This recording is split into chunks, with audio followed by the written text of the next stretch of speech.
En 1794, dans les registres secrets du docteur Étienne Béranger, une seule phrase fut écrite d'une main tremblante. L'enfant Rousselin défie toutes les lois de la médecine que j'ai apprises en 30 années de pratique. Cette phrase, tracée à l'encre noire sur du papier jauni par l'humidité d'une cave, allait devenir le seul témoignage d'une expérience qui terrorisa un homme de science au point de le pousser à détruire sa propre réputation. Avant de commencer cette histoire troublante, j'aimerais que vous me disiez de quelle ville vous nous écoutez en ce moment. Laissez-moi un commentaire et abonnez-vous si vous appréciez ces récits du passé qui nous glacent le sang. Car ce que je vais vous raconter aujourd'hui dépasse l'entendement, même si chaque détail peut s'expliquer par la science de l'époque. Ou presque. L'année 1794 marquait l'apogée de la terreur révolutionnaire.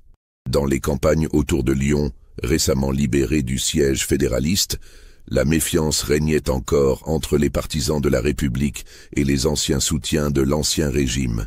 C'est dans ce climat de suspicion permanent que la famille Rousselin avait établi sa nouvelle identité. Le domaine des Rousselin s'étendait sur plusieurs hectares de terres agricoles dans une vallée isolée, à une quinzaine de kilomètres au nord-est de Lyon. La propriété, acquise discrètement en 1792 sous le nom de « Ferme de la Liberté », un choix délibérément républicain, abritait en réalité l'une des plus anciennes familles nobles de la région. Jean-Baptiste Rousselin, ancien comte de Belmont, avait orchestré avec une précision remarquable sa métamorphose en fervent républicain, allant jusqu'à dénoncer publiquement ses anciens pères pour sauver sa famille de la guillotine. La transformation avait été complète.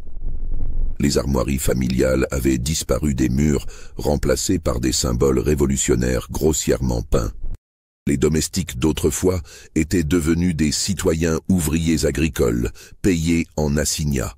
Marie-Louise Rousselin, ancienne comtesse habituée aux soirées versaillaises, portait désormais la robe simple des femmes du peuple et tutoyait ses anciens serviteurs. Leurs 3 enfants aînés, Henri, 18 ans, Margot, 16 ans et Paul, 14 ans, avaient été instruits dans l'art difficile du mensonge constant, répétant les leçons de civisme républicain avec une conviction feinte mais parfaite.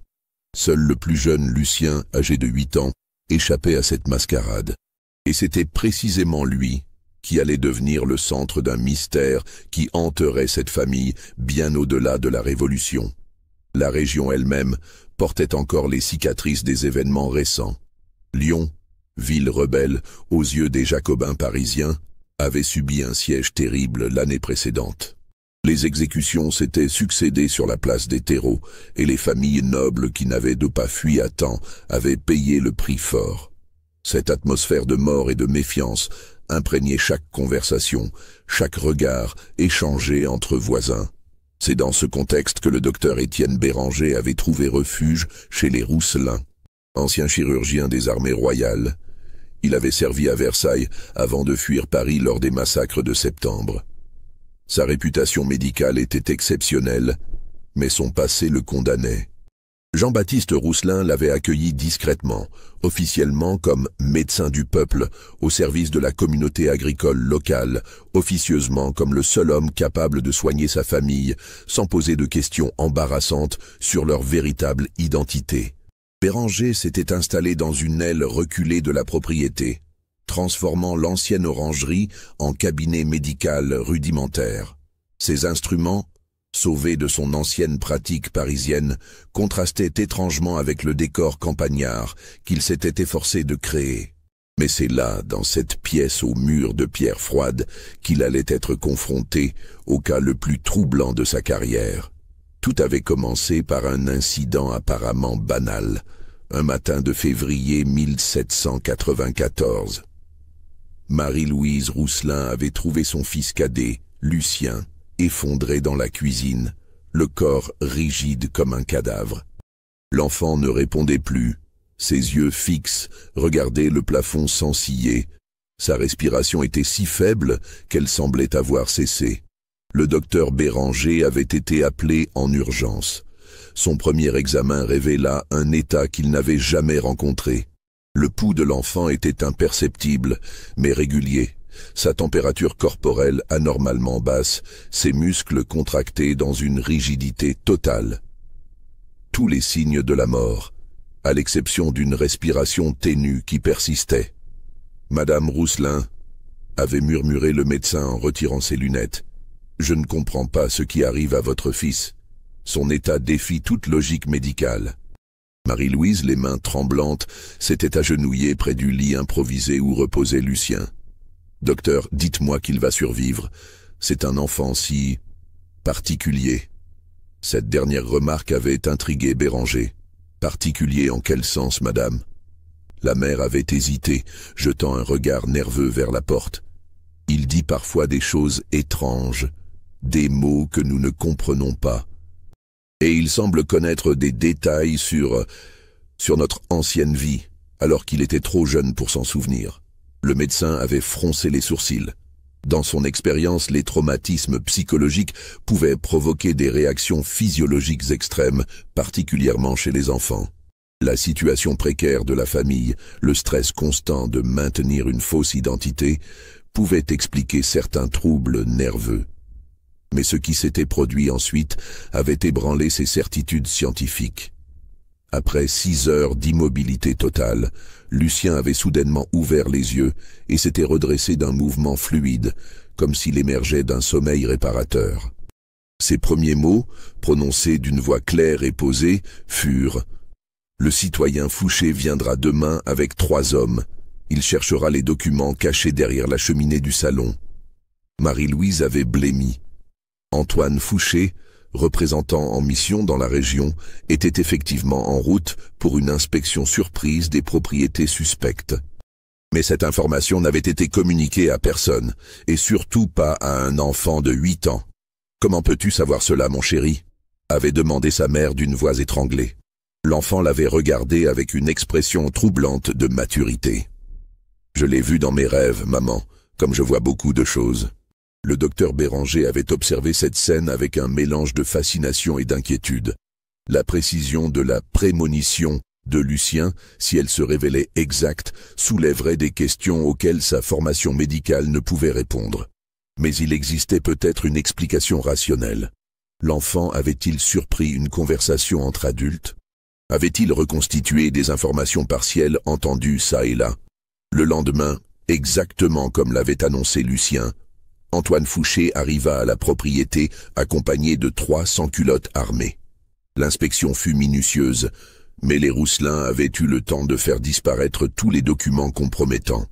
Fouché repartit bredouille, mais avec des soupçons renforcés. Ce soir-là, le docteur Béranger commença ses premières notes secrètes sur le cas Lucien Rousselin. Il ne savait pas encore qu'il venait d'ouvrir la porte d'un mystère qui allait consumer les dernières années de sa vie. Au cours des semaines suivantes, les épisodes de catalepsie de Lucien se répétèrent avec une régularité troublante. Toujours le même schéma. Effondrement soudain, rigidité cadavérique, respiration quasi imperceptible, puis réveil brutal, accompagné de déclarations étonnamment précises sur des événements futurs ou des secrets de famille. Le docteur Béranger avait établi un protocole d'observation rigoureux. À chaque crise, il notait l'heure exacte, la durée, les signes physiologiques et surtout les paroles prononcées par l'enfant à son réveil. Ses cahiers secrets, dissimulés dans une cache aménagée sous le plancher de son cabinet, s'emplissaient d'observations de plus en plus troublantes. 15 mars, 3e épisode ce mois, durée 4 heures et 27 minutes. Au réveil, l'enfant a déclaré textuellement « Grand-père cache ses louis d'or dans le puits de la cour nord. Il y a aussi une lettre pour la reine. » Vérification faite discrètement. Une bourse contenant 32 louis d'or et une correspondance datée de 1789 ont été effectivement découvertes dans le puits mentionné. Cette découverte avait bouleversé Jean-Baptiste Rousselin. La cachette avait été aménagée par son père, décédé 3 ans plus tôt, et personne d'autre ne connaissait son existence. Comment un enfant de 8 ans pouvait-il avoir accès à cette information? Mais ce qui troublait le plus le docteur Béranger, c'était la transformation progressive de Lucien pendant ses épisodes de réveil. L'enfant spontané et rieur des jours ordinaires laissait place à une personnalité étrangement mature, s'exprimant dans un français châtié qui n'était pas celui de son âge. Plus inquiétant encore, il utilisait parfois des expressions latines que seuls les membres les plus érudits de l'ancienne noblesse maîtrisaient. 22 mars. L'enfant s'est réveillé en récitant un passage en latin. Memento mori, quia pulvis es et in pulverem reverteris. Quand je lui ai demandé où il avait appris ces mots, il m'a répondu « Grand-père me les a enseignés dans mes rêves ». Le problème est que le grand-père de Lucien était effectivement un érudit, ancien élève des jésuites, qui maîtrisait parfaitement le latin. Mais l'enfant n'a jamais eu de contact prolongé avec lui. Marie-Louise Rousselin avait commencé à éviter son fils cadet. Les révélations de Lucien touchaient trop souvent à des secrets de famille que personne n'aurait dû connaître.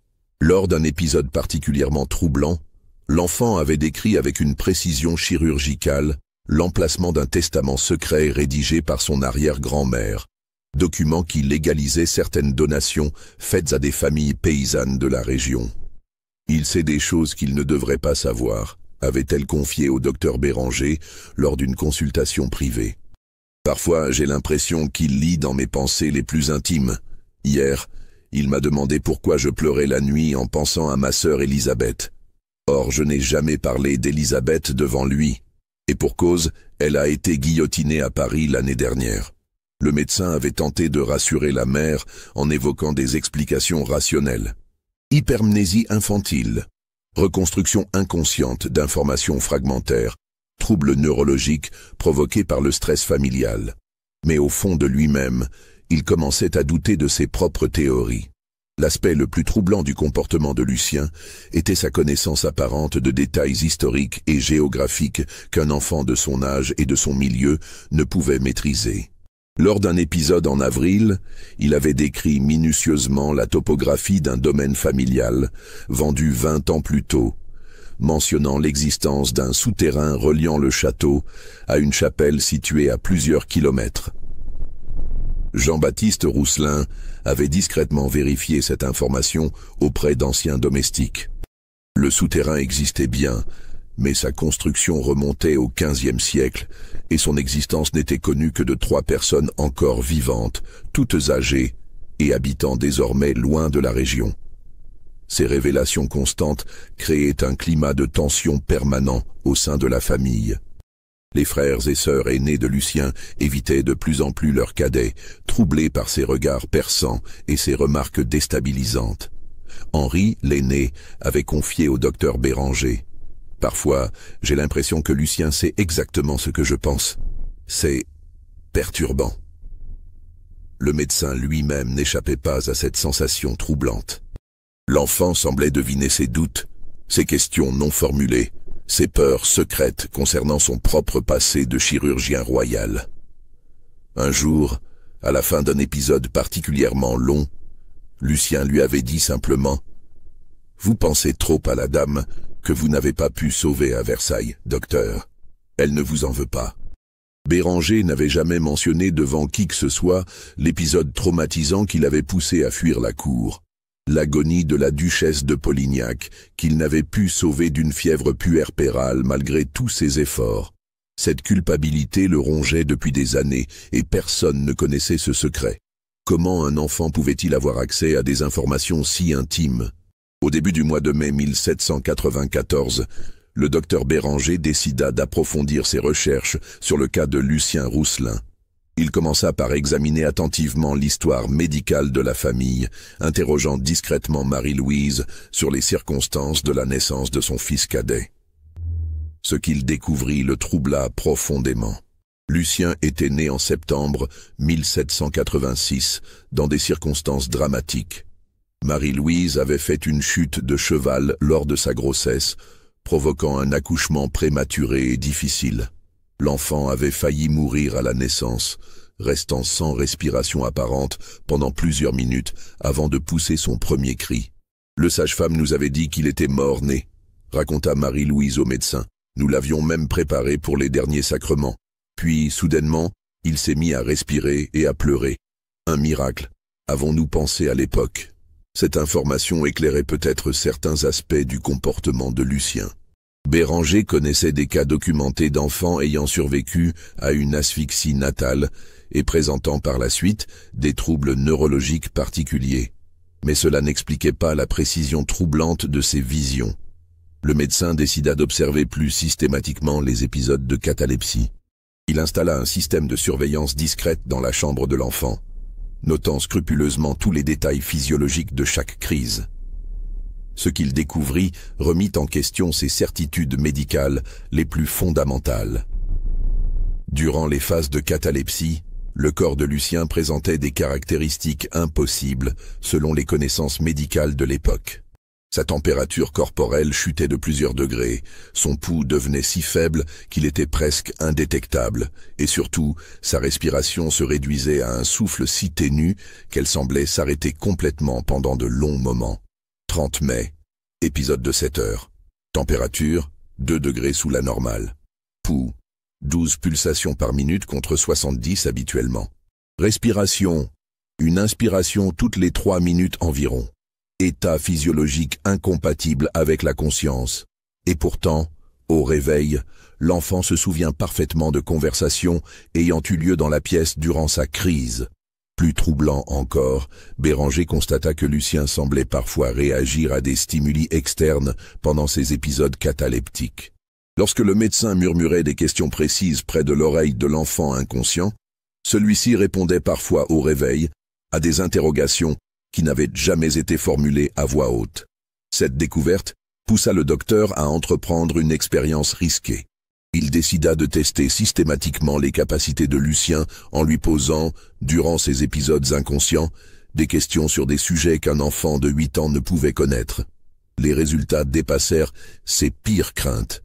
Interrogé sur l'anatomie humaine, Lucien décrivait avec une précision troublante la position des organes internes, utilisant une terminologie médicale que seuls les chirurgiens maîtrisaient. Questionné sur l'histoire de France, il relatait des événements historiques avec des détails que ne mentionnaient même pas les ouvrages savants de l'époque. Mais c'est lorsque Béranger l'interrogea sur sa propre vie que l'expérience prit une tournure terrifiante. Docteur Béranger, avait murmuré l'enfant inconscient d'une voix étrangement mature. « Vous avez tué un homme à Versailles. » Pas intentionnellement, mais par négligence. Le marquis de Brémond est mort de vos mains le 15 octobre 1788. Vous avez utilisé un scalpel contaminé lors d'une intervention d'urgence. Le médecin avait reculé, glacé d'effroi. L'épisode mentionné par Lucien était réel. Le marquis de Brémond était effectivement mort des suites d'une infection post-opératoire, et Béranger avait toujours soupçonné que son matériel n'était pas parfaitement stérilisé. Mais comment un enfant pouvait-il connaître des détails si précis sur un événement survenu 6 ans plus tôt dans un lieu où il n'avait jamais mis les pieds? Cette nuit-là, le docteur Béranger ne dormit pas.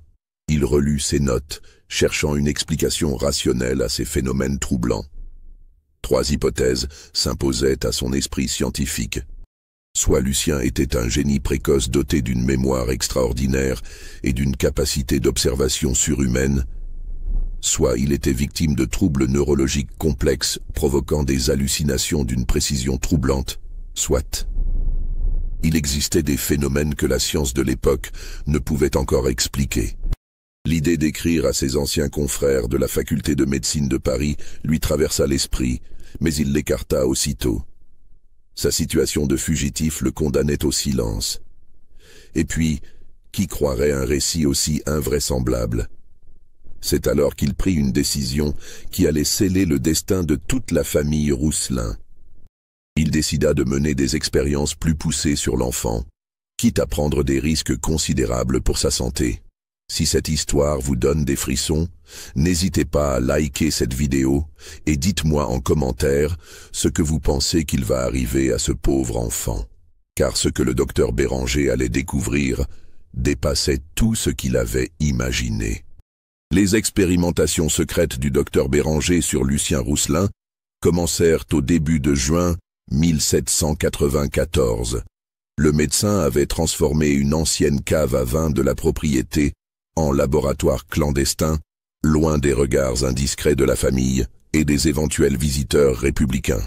Sa première série d'expériences visa à comprendre les mécanismes physiologiques des épisodes cataleptiques. Béranger installa un système de mesure rudimentaire mais efficace. Des bougies graduées pour mesurer le temps, un miroir pour détecter la respiration, des plumes pour tester les réflexes, et surtout un carnet étanche où il consignait minutieusement chaque observation. Ce qu'il découvrit bouleversa ses conceptions médicales. Durant les épisodes de catalepsie, le corps de Lucien entrait dans un état de suspension biologique que la science de l'époque ne pouvait expliquer. Sa température corporelle chutait à des niveaux qui auraient dû provoquer la mort. Son rythme cardiaque ralentissait au point de devenir presque indétectable, et sa consommation d'oxygène semblait réduite au minimum vital. 12 juin, 6e expérience contrôlée. L'enfant est resté 8 heures et 15 minutes en état cataleptique complet. Température corporelle mesurée à 32 degrés. Pouls, 8 pulsations par minute. Aucune réaction aux stimuli douloureux. État physiologique incompatible avec la survie, selon tous les traités médicaux que je connais. Pourtant, au réveil, fonction cognitive parfaitement normale. Mais c'étaient les capacités mentales de Lucien durant ces épisodes qui troublaient le plus Béranger. L'enfant semblait capable de percevoir des événements se déroulant à distance, de connaître des informations qu'il n'avait jamais apprises, et surtout d'accéder à des souvenirs qui ne lui appartenaient pas. Le médecin développa un protocole d'interrogation sophistiqué. Pendant que Lucien était en état cataleptique, il lui posait des questions précises sur des sujets variés. Géographie, histoire, médecine, mais aussi détails intimes de la vie des habitants de la région. Les réponses, transcrites fidèlement au réveil de l'enfant, révélaient une connaissance troublante de faits que personne ne pouvait connaître.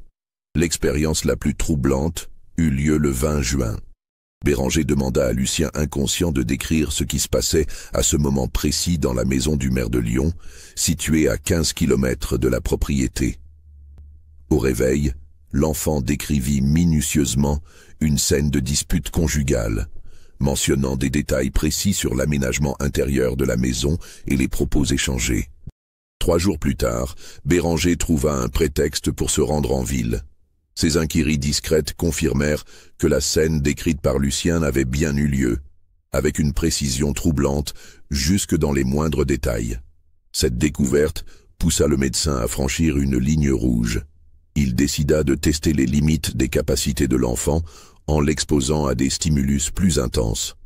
Il commença par prolonger artificiellement les épisodes cataleptiques en utilisant des substances médicinales extraites de plantes locales, valériane, pavot, belladone.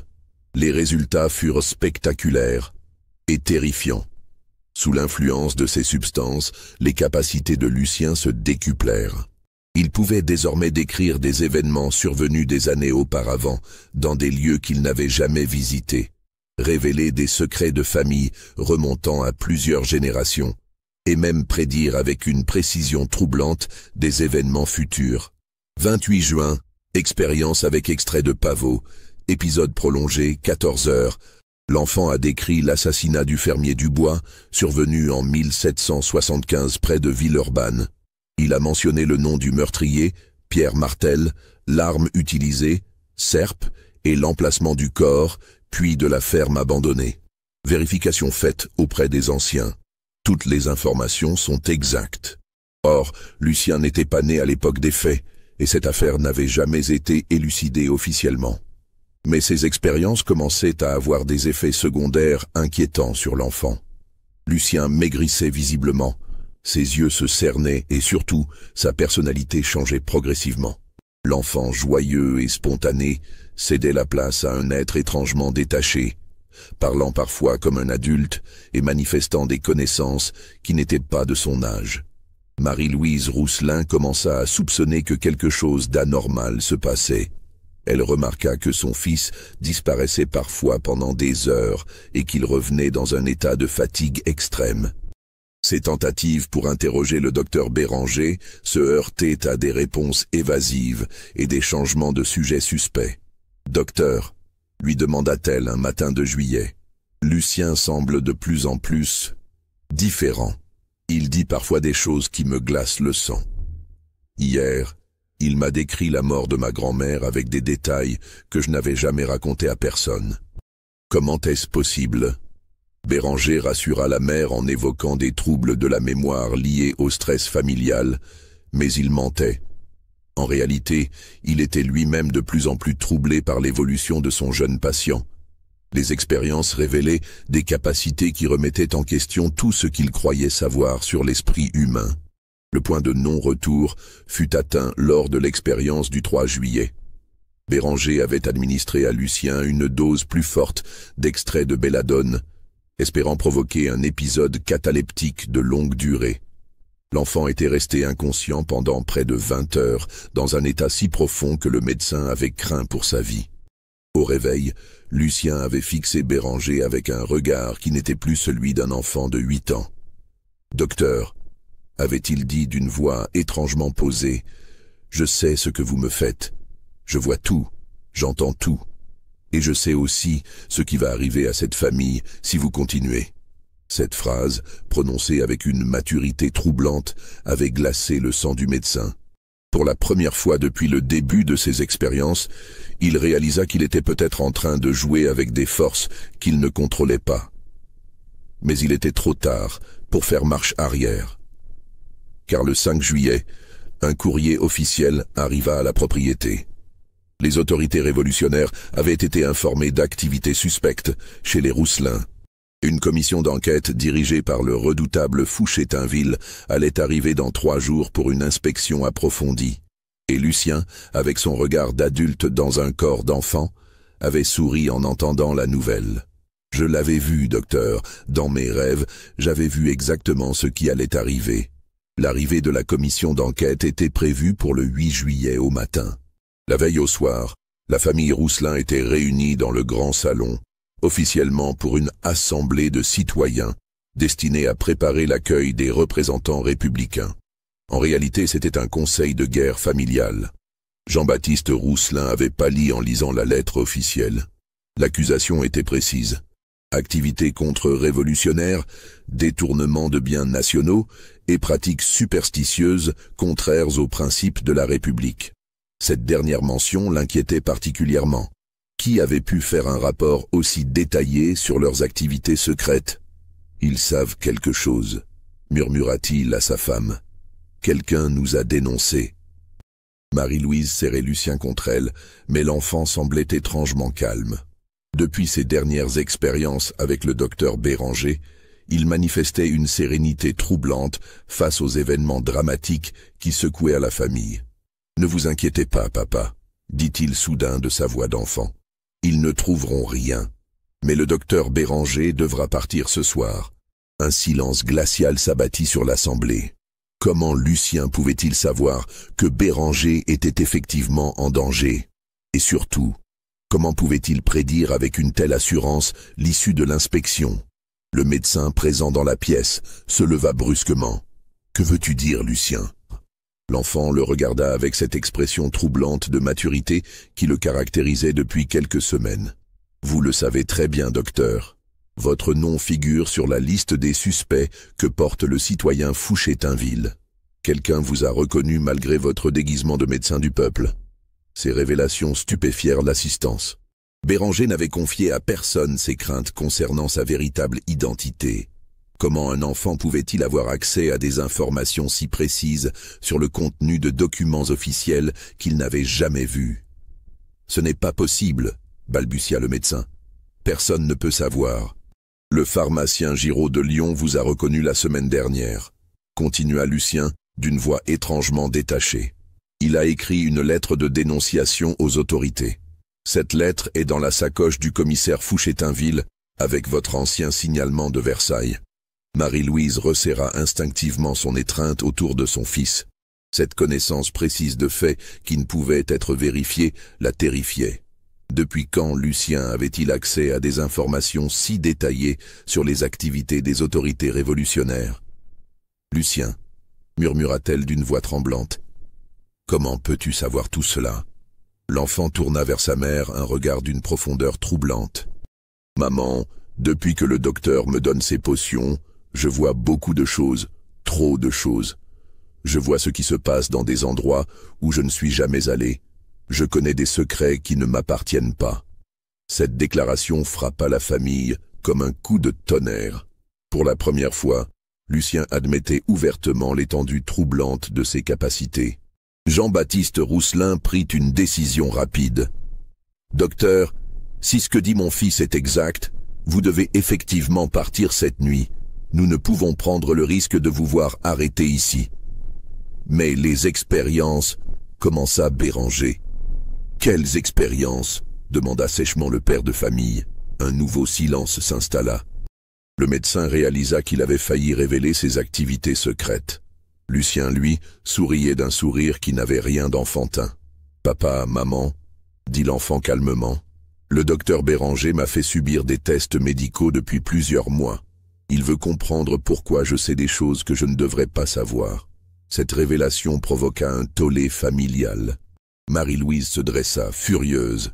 « Docteur, vous avez expérimenté sur mon fils sans notre permission. » Henri, l'aîné des enfants, intervint pour la première fois. « C'est pour cela que Lucien était si fatigué ces derniers temps. C'est pour cela qu'il disparaissait parfois pendant des heures. » Margot, la fille cadette, ajouta d'une voix tremblante, « et ses étranges connaissances. » « C'est à cause de vos drogues, docteur ?» Béranger tenta de se justifier. « Madame Rousselin, votre fils présente des capacités extraordinaires qui défient la science médicale. J'ai simplement essayé de comprendre. » « En l'empoisonnant avec vos drogues, » l'interrompit Lucien. « Belladone, pavot, valériane. Vous avez testé sur moi des substances dont vous ne maîtrisiez pas les effets. Vous m'avez transformé en cobaye pour satisfaire votre curiosité scientifique. » La précision de ces accusations, prononcées avec une maturité glaçante, acheva de convaincre les parents de la culpabilité du médecin. Jean-Baptiste Rousselin s'avança vers Béranger, le visage livide de colère. « Vous avez osé utiliser mon fils comme sujet d'expérience. Vous avez mis sa vie en danger pour satisfaire vos fantasmes de savant fou. Jean-Baptiste, je vous assure que mes intentions étaient purement scientifiques, » protesta faiblement le docteur. « Les capacités de Lucien pourraient révolutionner notre compréhension de l'esprit humain. »« Au prix de la santé de mon enfant, » explosa Marie-Louise. « Vous nous avez menti pendant des mois. Nous vous avions fait confiance. » Paul, le troisième enfant, observait la scène avec effroi. « Lucien, tu souffres à cause de ces expériences ?» L'enfant regarda son frère avec une tendresse mêlée de tristesse. « Oui, Paul, mais maintenant, je ne peux plus arrêter de voir. C'est comme si ma tête était devenue une fenêtre ouverte sur le monde entier. Je vois trop, j'entends trop, je sais trop. » Cette confession bouleversa toute la famille. L'idée que leur petit Lucien ait été transformé contre son gré en une sorte de voyant involontaire les horrifiait. « Sortez de ma maison immédiatement » ordonna Jean-Baptiste à Béranger. « Et si jamais vous révélez quoi que ce soit sur notre famille aux autorités, je ne dirai rien, » assura rapidement le docteur. « Mais permettez-moi au moins d'emporter mes notes sur le cas de Lucien. Ces observations pourraient révolutionner la médecine. »« Vos notes resteront ici, » trancha Jean-Baptiste. « Considérez-vous comme chanceux de partir vivant. »« Ces notes sont dangereuses, » ajouta Lucien d'une voix grave. « Si les autorités les trouvent, elles ne comprendront pas. Elles penseront que nous pratiquons la sorcellerie. Dans cette époque de suspicion, cela suffirait à nous envoyer tous à l'échafaud. » Cette remarque fit frissonner toute l'assemblée. L'enfant avait raison. En pleine période révolutionnaire, des documents décrivant des phénomènes inexpliqués seraient immédiatement interprétés comme des preuves d'activités superstitieuses contraires aux principes républicains. Pendant cette confrontation, Lucien observait la scène avec un détachement troublant. Il semblait avoir vieilli de plusieurs années en quelques semaines, comme si les expériences de Béranger avaient accéléré sa maturation psychologique de manière irréversible. Quand le médecin se dirigea vers la porte, l'enfant lui adressa une dernière remarque qui glaça le sang de tous les présents.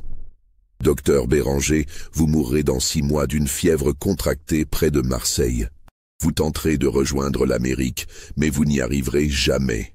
Et vos notes sur moi, elles disparaîtront dans l'incendie de cette maison le 15 septembre prochain. » Le médecin s'arrêta net, se retournant vers l'enfant. « Comment peux-tu savoir tout cela ?»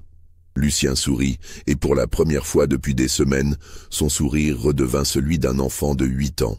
« Je le vois dans mes rêves, docteur, comme je vois beaucoup d'autres choses. Vos expériences ont ouvert une porte dans ma tête, et maintenant, je ne peux plus la refermer. » Cette dernière déclaration laissa un silence pesant dans la pièce. La famille Rousselin prenait conscience que leur fils avait été irrémédiablement transformé par les expériences clandestines du médecin. Lucien n'était plus l'enfant innocent qu'il avait été. Il était devenu quelque chose d'autre, quelque chose qui les effrayait autant qu'il les fascinait. Béranger quitta la propriété cette nuit-là, emportant seulement ses instruments médicaux et quelques effets personnels. Ses précieuses notes sur le cas Lucien Rousselin restèrent cachées dans sa cave secrète, conformément aux exigences de Jean-Baptiste. Mais avant de partir, il glissa discrètement à Marie-Louise. « Madame, surveillez attentivement votre fils. Ce que j'ai fait a peut-être libéré en lui des capacités qui dépassent notre entendement. Il faudra l'aider à apprendre à vivre avec ce fardeau. » L'inspection du lendemain se déroula exactement comme l'avait prédit Lucien. Fouché-Tinville et ses hommes arrivèrent au lever du soleil, accompagnés de 6 sans-culottes armés et d'un greffier chargé d'établir un procès-verbal détaillé de l'inspection. Le commissaire Fouché-Tinville était un homme redoutable, connu pour son intransigeance révolutionnaire et sa capacité à démasquer les conspirations contre-révolutionnaires. Grand, maigre, avec des yeux perçants et une expression sévère, il inspirait immédiatement la crainte. Sa réputation le précédait. Il avait envoyé à l'échafaud plus de nobles et de prêtres réfractaires que n'importe quel autre représentant en mission. « Citoyen Rousselin, déclara-t-il en descendant de sa voiture, nous avons reçu des informations troublantes concernant votre propriété. Des activités suspectes, des allées et venues nocturnes, la présence d'un individu recherché par les autorités républicaines. » Jean-Baptiste s'avança, affichant la déférence respectueuse d'un citoyen loyal. « Citoyen commissaire, ma famille et moi sommes d'ardents partisans de la République. Nous n'avons rien à cacher et nous nous soumettons volontiers à votre inspection. » Fouché-Tinville observa attentivement la famille assemblée dans la cour. Son regard s'attarda particulièrement sur Lucien, dont l'attitude calme contrastait avec la nervosité évidente des autres membres de la famille. « Nous verrons cela, » répondit-il sèchement. « Mes hommes vont passer cette propriété au peigne fin. Si vous n'avez effectivement rien à cacher, vous n'avez rien à craindre. » L'inspection commença immédiatement. Les sans-culottes fouillèrent méthodiquement chaque pièce, chaque dépendance, chaque recoin de la propriété. Ils cherchaient des preuves d'activité contre-révolutionnaire, correspondances suspectes, objets de valeur dissimulés, symboles de l'ancien régime, ou traces de la présence du mystérieux docteur recherché. Pendant que ces hommes fouillaient, Fouché-Tinville interrogeait séparément chaque membre de la famille. Il commença par Jean-Baptiste, le questionnant sur ses antécédents, ses opinions politiques, ses relations avec les autorités locales. « Citoyen Rousselin, d'où vient votre fortune ?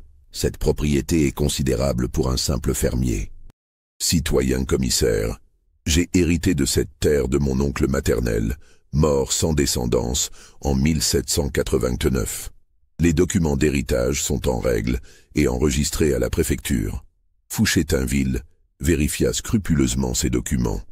Jean-Baptiste avait effectivement préparé une fausse généalogie parfaitement crédible, avec de vrais papiers obtenus moyennant corruption. L'interrogatoire de Marie-Louise fut plus délicat. Le commissaire, expérimenté dans l'art de démasquer les impostures, remarqua immédiatement que cette femme avait reçu une éducation raffinée peu compatible avec son statut supposé de fermière. « Citoyenne Rousselin, vous parlez avec un accent et un vocabulaire qui ne correspondent pas à votre condition sociale prétendue. » Marie-Louise avait préparé cette question. « Citoyen commissaire, j'ai eu la chance de servir comme gouvernante dans une famille bourgeoise de Lyon avant mon mariage. J'y ai appris les bonnes manières et perfectionné mon élocution. » Cette explication plausible sembla satisfaire Fouché-Tinville. Mais il n'en avait pas terminé avec la famille Rousselin.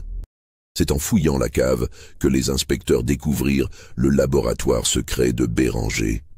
L'installation était encore en place.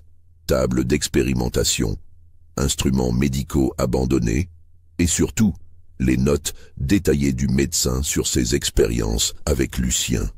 Citoyen Rousselin, appela Fouché-Tinville d'une voix tonnante. Expliquez-moi immédiatement ce que signifie cette installation. Jean-Baptiste descendit dans la cave, feignant la surprise. Citoyen commissaire, je ne comprends pas. Cette cave servait de réserve. Je ne savais pas que... Et ceci? Fouché-Tinville brandissait les cahiers de notes de Béranger. Des expériences médicales sur un enfant. Des observations sur des phénomènes prétendument surnaturels. Qu'est-ce que cela signifie? La lecture de ces documents plongea Fouché-Tinville dans un état de perplexité profonde. Les observations détaillées du docteur Béranger décrivaient des phénomènes qui semblaient défier toute logique rationnelle. Un enfant capable de connaître des secrets d'État, de prédire l'avenir, de révéler des crimes non élucidés. Citoyen Rousselin, demanda le commissaire à Jean-Baptiste, qu'est-ce que ces notes signifient exactement? Le père de famille, pris au dépourvu, ne put que balbutier des explications confuses. Il ignorait lui-même l'étendue réelle des expériences menées par Béranger sur son fils. C'est alors que Lucien intervint. « Monsieur le commissaire, dit-il de sa voix d'enfant, le docteur Béranger était un homme troublé par la guerre. Il voyait des choses qui n'existaient pas et écrivait des histoires fantastiques pour oublier les horreurs qu'il avait vécues à Versailles. » Fouché-Tinville observa attentivement l'enfant. Il y avait quelque chose de déstabilisant dans le regard de ce gamin, une maturité qui ne correspondait pas à son âge apparent. « Et toi, petit citoyen, que penses-tu de ces expériences mentionnées dans ces notes ?» Lucien haussa les épaules, avec l'innocence feinte d'un enfant. Le docteur me faisait parfois boire des tisanes amères quand j'avais mal au ventre. Il disait que c'était pour me soigner, mais il inventait des histoires bizarres sur moi pour se divertir. Cette explication, livrée avec une candeur parfaite, sembla rassurer le commissaire. Les notes de Béranger pouvaient effectivement être interprétées comme les divagations d'un esprit dérangé par les traumatismes de la guerre et de l'exil. Mais Fouché-Tinville n'était pas homme à se contenter d'explications superficielles.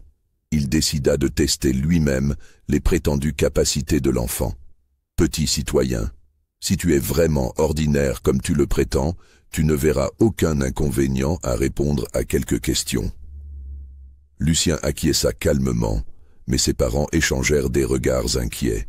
« Peux-tu me dire combien d'hommes m'accompagnent aujourd'hui ? » 600 culottes, un greffier et vous-même, citoyen commissaire, cela fait 8 personnes en comptant votre cocher qui attend dans la cour. Correct.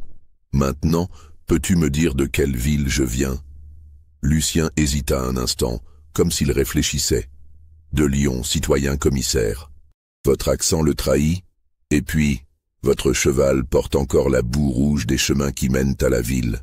Ces réponses, parfaitement logiques, rassurèrent Fouché-Tinville. L'enfant faisait preuve d'un sens de l'observation développé, mais rien d'extraordinaire. Mais juste avant de partir, Fouché-Tinville se retourna vers Lucien et lui posa une question piège. « Petit citoyen, peux-tu me dire ce que je porte dans ma poche droite ?» Cette question était un test délibéré. Dans sa poche droite, Fouché-Tinville conservait un objet qu'aucune observation extérieure ne pouvait révéler. L'enfant le regarda quelques secondes, puis sourit. Une montre en or avec les initiales PM gravées dessus. Elle appartenait au marquis de Pompadour, que vous avez fait exécuter le mois dernier. Le silence qui suivit cette révélation fut assourdissant. Fouché-Tinville pâlit, portant instinctivement la main à sa poche. La montre était effectivement là, avec les initiales mentionnées par l'enfant. Et personne, absolument personne, ne pouvait connaître cette information. Comment commença le commissaire, la voix étranglée par la stupeur. « J'ai de bons yeux, » répondit simplement Lucien. « La chaîne dépasse un peu de votre poche, et quand vous vous êtes penché tout à l'heure, j'ai aperçu les initiales gravées sur le boîtier. Cette explication rationnelle suffit à dissiper partiellement les soupçons du commissaire, mais elle laissa une impression troublante à tous les présents. La précision de l'observation de Lucien, sa connaissance de détails qu'un enfant de 8 ans ne devrait pas maîtriser, créait un malaise diffus. « Et comment sais-tu que cette montre appartenait au marquis de Pompadour ?» insista Fouché-Tinville. Les initiales PM, citoyen commissaire, et puis le marquis de Pompadour était le seul noble de cette région à posséder une montre de cette qualité. Mon papa m'a parlé de lui quand nous avons appris son exécution. Cette dernière explication, bien que plausible, ne dissipa pas entièrement les doutes du commissaire. Il y avait quelque chose d'inquiétant dans la facilité avec laquelle cet enfant déchiffrait des informations qui semblaient inaccessibles. Fouché-Tinville décida de pousser plus loin son interrogatoire. « Dis-moi, petit citoyen, as-tu déjà eu des rêves étranges, des visions? As-tu déjà su des choses que tu n'étais pas censé savoir ?» Cette question directe fit tressaillir les parents de Lucien. Le commissaire soupçonnait-il quelque chose? « Parfois, je fais des cauchemars, » répondit Lucien avec l'innocence d'un enfant. « Je rêve de gens que je ne connais pas, de lieux où je ne suis jamais allé. Mais maman dit que c'est normal pour un enfant de mon âge. Et ces rêves se réalisent-ils parfois ?»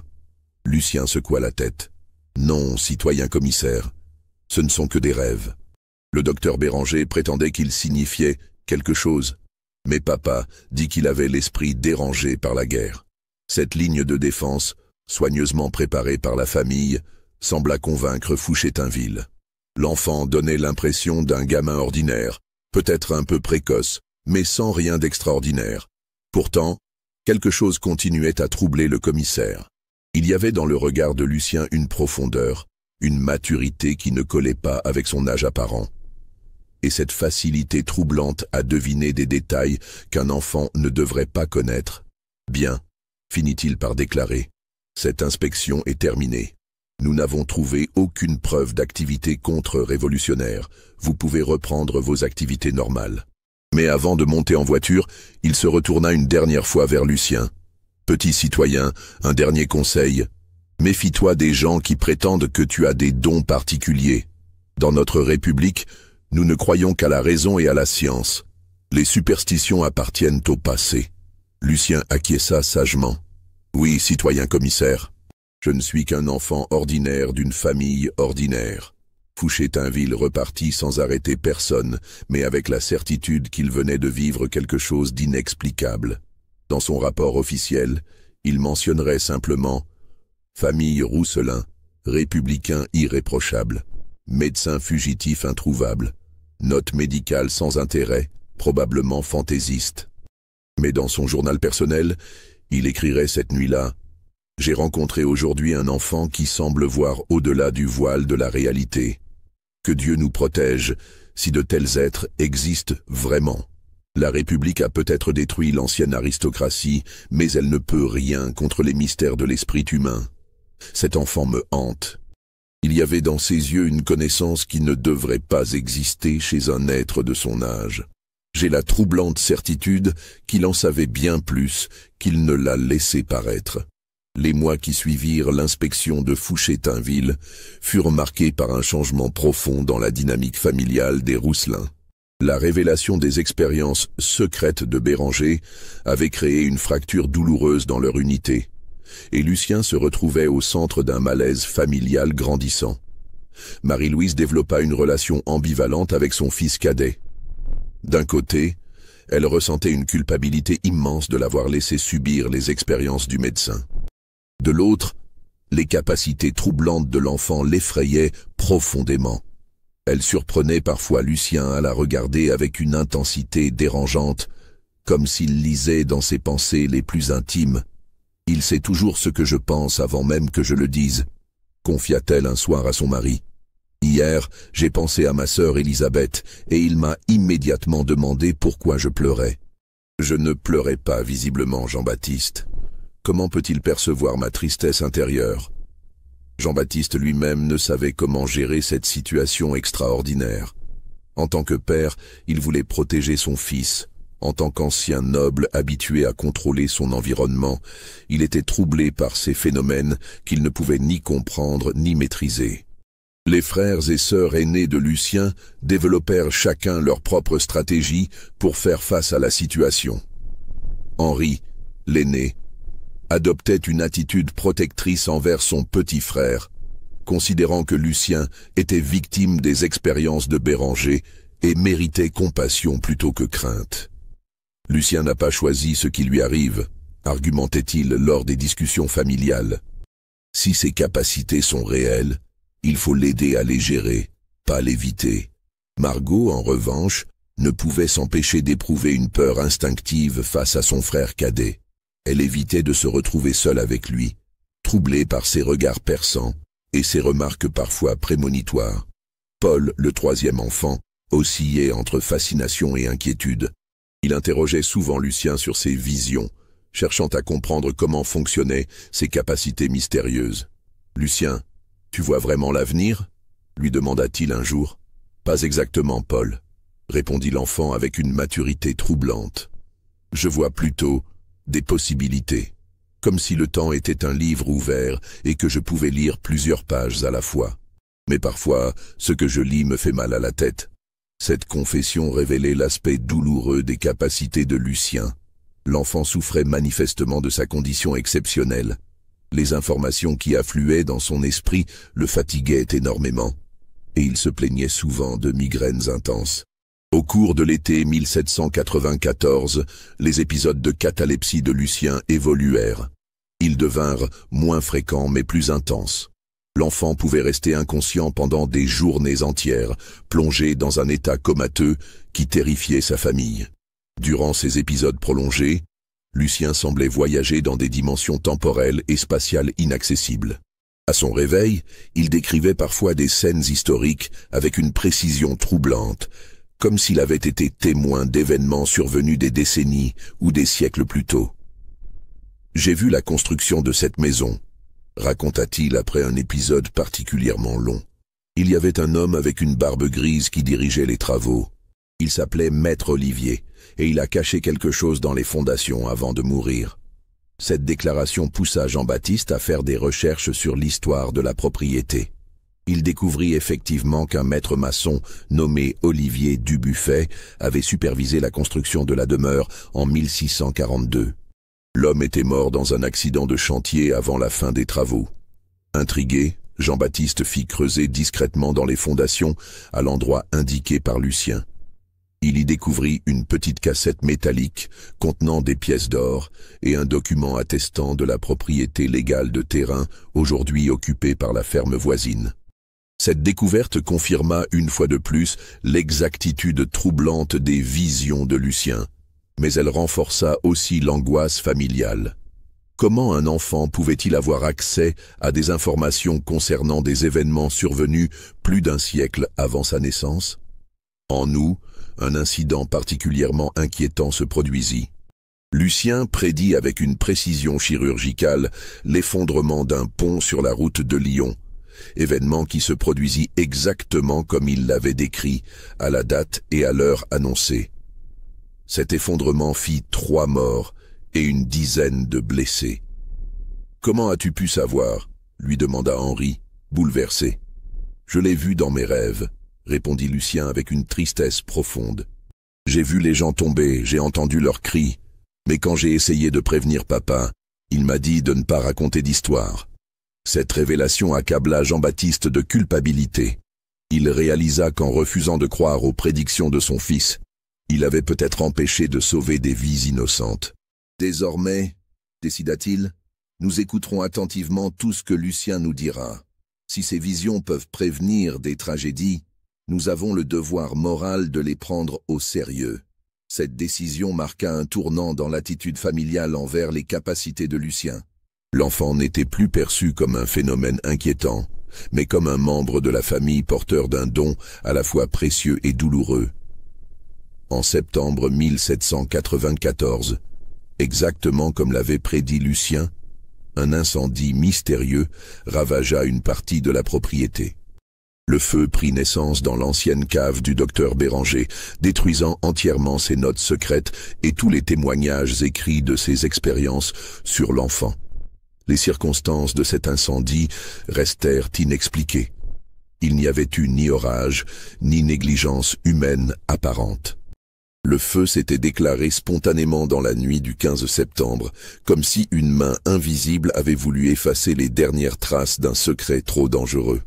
Henri découvrit Lucien debout dans la cour, contemplant les flammes avec une expression de soulagement troublant. « C'est fini maintenant », murmura l'enfant. « Les notes dangereuses ont disparu. Nous sommes en sécurité. » Quand on lui demanda comment il avait su que l'incendie aurait lieu, Lucien répondit simplement « Certaines choses doivent disparaître pour que d'autres puissent survivre. » La famille comprit qu'elle ne connaîtrait jamais toute la vérité sur les capacités de Lucien, ni sur les forces mystérieuses qui semblaient l'entourer. Quant au docteur Béranger, son destin s'accomplit exactement comme l'avait annoncé Lucien. Il mourut 6 mois plus tard d'une fièvre contractée près de Marseille, alors qu'il tentait de s'embarquer pour l'Amérique.